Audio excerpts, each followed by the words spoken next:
তাহলে যেটা প্রকৃত পক্ষে হারাম তার জন্য কোনো কিতাব লেখা হয় না। গণতন্ত্র হারাম, বাস হারাম, তো এর জন্য কোনো কিতাব লেখার দরকার নেই। পায়খানা হারাম তো হারামই, অল্প হারাম, কম হারাম না বেশি হারাম এরকম কোনো আছে নেই, পুরোটাই হারাম। অল্প একটু হলেও পায়খানা হারাম, বেশি হলেও হারাম, ছেড়ে নুগুও হারাম, শক্তরাও হারাম, সব হারাম, শুকনোটাও হারাম। এর জন্য কোনো কিতাব লেখা লাগবে নাকি? হ্যাঁ, না, লাগবে না। হ্যাঁ, যে জিনিসের যদি কোনো সুরত বের হয় হালালের, তার জন্য শিখ বের হয়, কিতাব লেখা হয়। তাহলে গণতন্ত্র হারাম, এর ভিতরে কোনো সন্দেহ নাই, ওর কোনো সুরতই নাই হালালে। আর ভোটাভুটি কিছু সুরতে জায়েজ আর কিছু সুরতে না জায়েজ।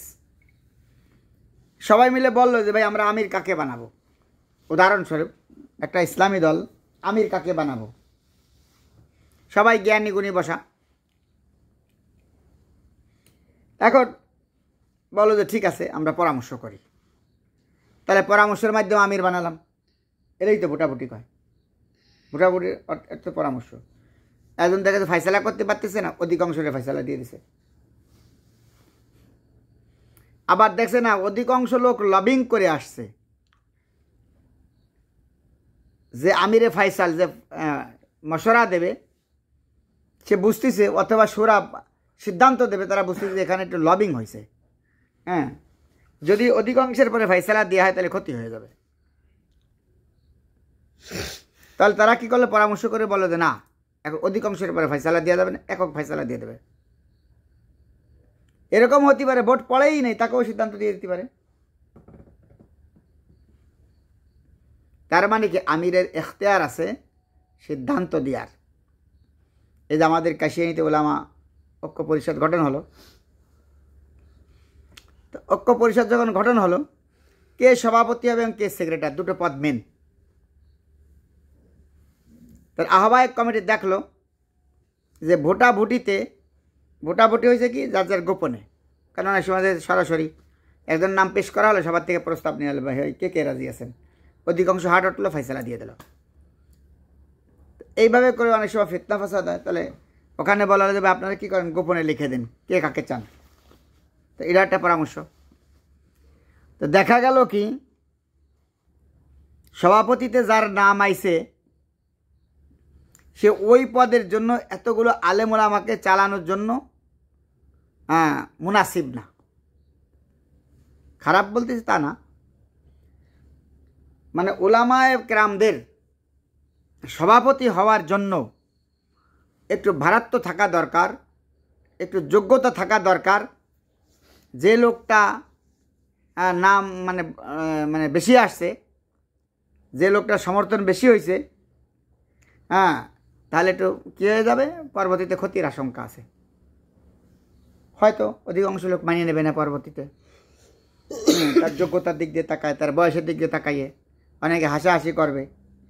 তখন আহ্বায়ক কমিটি চিন্তা ভাবনা করলো ওই লোকটা যে সভাপতির ভোট বেশি পাইছে তাকে বাদ দিয়ে আহ্বায়ক কমিটির থেকে একজনকে যোগ্যতা সম্পন্ন মুনাসিব একজনকে তারা ভোটাভুটি ছাড়াই তারা কী করে দিল, সভাপতি বানিয়ে দিল আমির।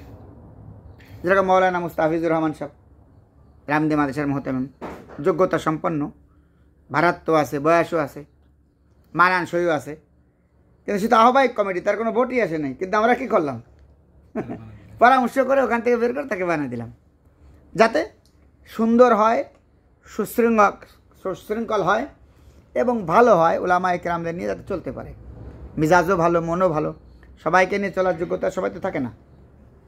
কিন্তু দেখা যাচ্ছে লবিংয়ের কারণে কী হয়েছে, এমন একটা লোক এসে গেছে তাকে হয়তো সবাই মানবে না। তাহলে এটাও কি এক ধরনের সিদ্ধান্ত? তাহলে এটা হলো কি ভোটাভুটি? তাহলে বোঝা গেল এই সুরত তো জায়েজ না।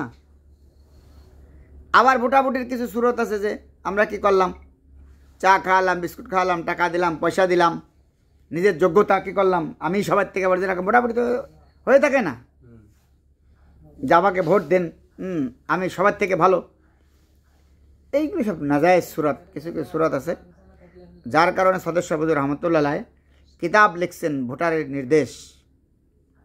তাহলে এই সুরতে জায়েজ, এই সুরতে জায়েজ নাই, বাস।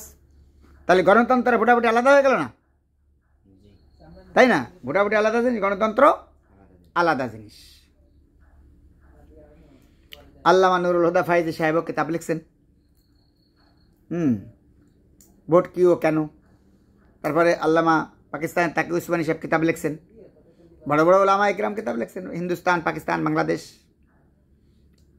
মৌলানা রিয়াসত আলী সাহেব লিখছেন সুরা কি হাইসিয়াত। তাহলে বোঝা গেল সব কিছু মিলিয়ে ভোটাভুটি আলাদা জিনিস আর গণতন্ত্র আলাদা জিনিস। গণতন্ত্রের কোনো সুরতই নাই জায়েজের, আর ভোটাভুটির কিছু সুরত জায়েজের আছে। যেরকম চেয়ারে বসে নামাজ পড়া, কিছু সুরাতে জায়েজ, কিছু সুরাতে জায়েজ নাই। আল্লামা তাকি উসমানী সাহেব চেয়ারে বসে নামাজ পড়ার নির্দেশ, কোন কোন সুরতে কোন কোন জায়গা পড়া জায়েজ আছে, যার কারণে কিতাব লিখছে। কিন্তু কিছু কিছু উলামা ইকরাম বলে ধর কোনো সুরতেই জায়েজ নাই, সুরতই নাই জায়েজের, আছে না? তারা বলতেছে আল্লাহ রসুল বলছেন যে দাঁড়ায় না পারলে বসে পড়বে, বসে না পারলে শুয়ে পড়বে। তবে চেয়ারের কথা কোয়ান্তে আসলো। একে বলা হয় কট্টরপন্থী এবং জ্ঞানের, গভীর জ্ঞানের অধিকারী না, গভীর জ্ঞানের অধিকারী না। এরা একটা জিনিসের গভীরতায় চলে যেতে হবে, অনেক শিখ বের করতে হবে, অনেক শাখা প্রশাখা হাদিস কোরআনকে সামনে রেখে গবেষণা করে একটা নতুন সমস্যা আসলো সে তার সমাধান দিতে হবে। এই জ্ঞানের অধিকারী সবাই হয় না, যার কারণে বড় বড় উলামায়ে কেরাম যারা অনেক বড় জ্ঞানের অধিকারী, সদস্য হুজুর রহমতুল্লাহ, তারপরে বর্তমান জামানায় তাকি উসমানী সাহেব, এরা তো বড় জ্ঞানের অধিকারী। তা আমরা তো ভাই এদেরকে ফলো করি, অনুসরণ করি, ঠিক না? সেই জন্য বলতেছি যে কিছু লোক এই কারণেই বেজার, বুঝছেন?